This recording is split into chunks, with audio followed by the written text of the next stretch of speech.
नमस्कार दोस्तों, रामायण से बालकांड पार्ट 11 और आप सुन रहे हैं गंगा अवतरण की कथा एपिसोड 2। ऋषि विश्वामित्र ने आगे कहा, बहुत दिनों तक अपने पुत्रों की सूचना नहीं मिलने पर महाराज सगर ने अपने तेजस्वी पौत्र अंशुमान को अपने पुत्रों तथा घोड़े का पता लगाने के लिए आदेश दिया। वीर अंशुमान शस्त्रास्त्रों से सुसज्जित होकर अपने चाचाओं के द्वारा बनाए गए मार्ग से पाताल की ओर चल पड़ा। मार्ग में मिलने वाले पूजनीय ऋषि मुनियों का यथोचित सम्मान करके अपने लक्ष्य के विषय में पूछता हुआ उस स्थान तक पहुंच गया जहां पर उसके चाचाओं के भस्मीभूत शरीरों की राख पड़ी थी और पास ही यज्ञ का घोड़ा चल रहा था। अपने चाचाओं के भस्मीभूत शरीरों को देखकर उसे अत्यंत क्षोभ हुआ। उसने उनका तर्पण करने के लिए जलाशय की खोज की, किंतु उसे कोई जलाशय दृष्टिगत नहीं हुआ। तभी उसकी दृष्टि अपने चाचाओं के मामा गरुड़ पर पड़ी। उन्हें सादर प्रणाम करके अंशुमान ने पूछा कि हे पितामह, मैं अपने चाचाओं का तर्पण करना चाहता हूँ। समीप में यदि कोई सरोवर हो तो कृपा करके उसका पता बताएं। यदि आपको इनकी मृत्यु के विषय में कुछ भी जानकारी हो तो मुझे बताने की कृपा करें। गरुड़ जी ने बताया कि किस प्रकार से इंद्र ने घोड़े को चुरा कर कपिल मुनि के पास छोड़ दिया था और उसके चाचाओं ने कपिल मुनि के साथ उद्दंड व्यवहार किया, जिसके कारण कपिल मुनि ने उन सब को भस्म कर दिया।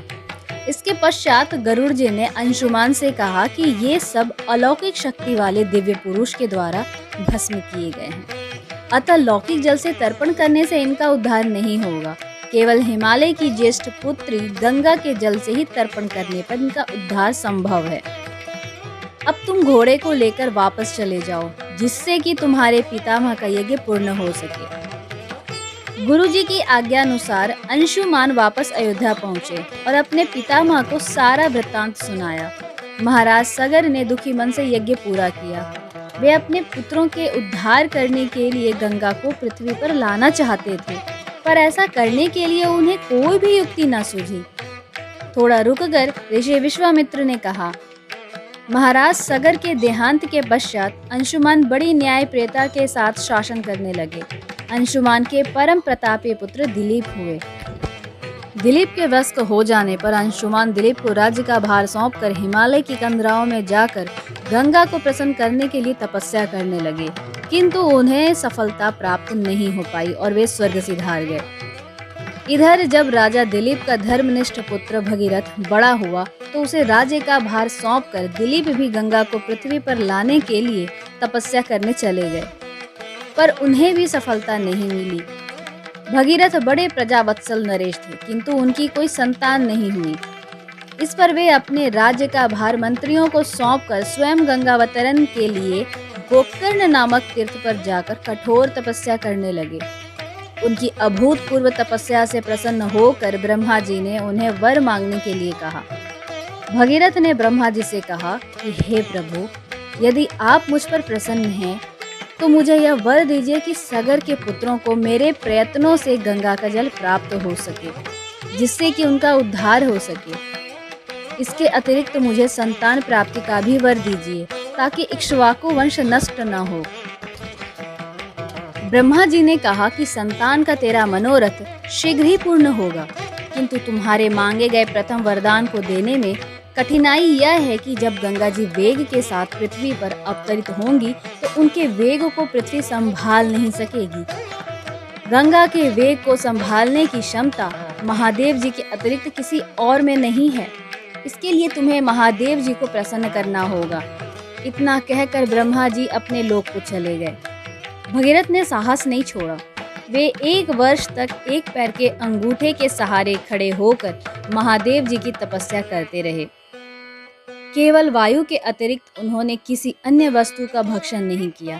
अंत में इस महान भक्ति से प्रसन्न होकर महादेव जी ने भगीरथ को दर्शन देकर कहा, हे भक्त श्रेष्ठ, हम तेरी मनोकामना पूरी करने के लिए गंगा जी को अपने मस्तक पर धारण करेंगे। इसकी सूचना पाकर विवश होकर गंगा जी को सुरलोक का परित्याग करना पड़ा। उस समय वे सुरलोक से कहीं जाना नहीं चाहती थी, इसलिए वे यह विचार करके कि मैं अपने प्रचंड वेग से शिव जी को बहाकर पाताल लोक में ले जाऊंगी, वे भयानक वेग से शिव जी के सिर पर अवतरित हुई। गंगा का यह अहंकार महादेव जी से छुपा न रहा। महादेव जी ने गंगा की वेगवती धाराओं को अपने जटाजूट में उलझा लिया। गंगा जी अपने समस्त प्रयत्नों के बाद भी महादेव जी के जटाओं से बाहर न निकल सकी। गंगा को इस प्रकार शिव जी की जटाओं में विलीन होते देख भगीरथ ने फिर शंकर जी की तपस्या की। भगीरथ के इस तपस्या से प्रसन्न होकर भगवान शंकर ने गंगा जी को हिमालय पर्वत पर स्थित बिंदुसर में छोड़ा। छूटते ही गंगा जी 7 धाराओं में बट गईं। गंगा जी की 3 धाराएं लादिनी, पाविनी और नलिनी पूर्व की ओर प्रवाहित हुई। सुचक्षु, सीता और सिंधु नाम की 3 धाराएं पश्चिम की ओर बहीं और 7वीं धारा महाराज भगीरथ के पीछे पीछे चली। जिधर जिधर भगीरथ जाते थे उधर उधर ही गंगा की धारा जाती थी।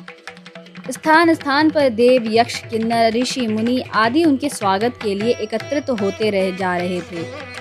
जो भी उस जल का स्पर्श करता था भाव बाधाओं से मुक्त हो जाता था। चलते चलते गंगा जी उस स्थान पर पहुंची जहां ऋषि जहनु यज्ञ कर रहे थे। गंगा जी अपने वेग से उनके यज्ञशाला को संपूर्ण सामग्री के साथ बहाकर ले जाने लगी। इससे ऋषि को बहुत क्रोध आया और उन्होंने खुद होकर गंगा का सारा जल पी लिया। यह देखकर समस्त ऋषि मुनियों को बड़ा विस्मय हुआ और वे गंगा जी को मुक्त करने के लिए उनकी स्तुति करने लगे। उनकी स्तुति से प्रसन्न होकर जहनु ऋषि ने गंगा जी को अपने कानों से निकाल दिया और उन्हें अपनी पुत्री के रूप में स्वीकार किया। तब से गंगा जाह्नवी कहलाने लगी। इसके पश्चात वे भगीरथ के पीछे चलते चलते समुद्र तक पहुंच गई और वहां से सगर के पुत्रों का उद्धार करने के लिए रसातल में चली गई। उनके जल के स्पर्श से भस्मीभूत हुए सगर के पुत्र निष्पाप होकर स्वर्ग गए। उस दिन से गंगा के 3 नाम हुए, त्रिपतगा, जाह्नवी और भगीरथी। हे रामचंद्र, कपिल आश्रम में गंगा जी के पहुंचने के पश्चात ब्रह्मा जी ने प्रसन्न होकर भगीरथ को वरदान दिया कि तेरे पुण्य के प्रताप से प्राप्त इस गंगा जल से जो भी मनुष्य स्नान करेगा या इसका पान करेगा वह सब प्रकार के दुखों से रहित होकर अंत में स्वर्ग को प्रस्थान करेगा। जब तक पृथ्वी मंडल में गंगा जी प्रवाहित होती रहेंगी तब तक उसका नाम भगीरथी कहलाएगा और संपूर्ण भूमंडल में तेरी कीर्ति अशुन्न रूप में फैलती रहेगी। सभी लोग श्रद्धा के साथ तेरा स्मरण करेंगे। यह कहकर ब्रह्मा जी अपने लोक को लौट गए। भगीरथ ने पुनः अपने पितरों को जलांजलि दी। कथा समाप्त होने पे वे सब विश्राम करने चले गए। इस कहानी के अगले भाग को जानने के लिए मेरे चैनल को सब्सक्राइब करना बिल्कुल भी ना भूलें। जय श्री राम।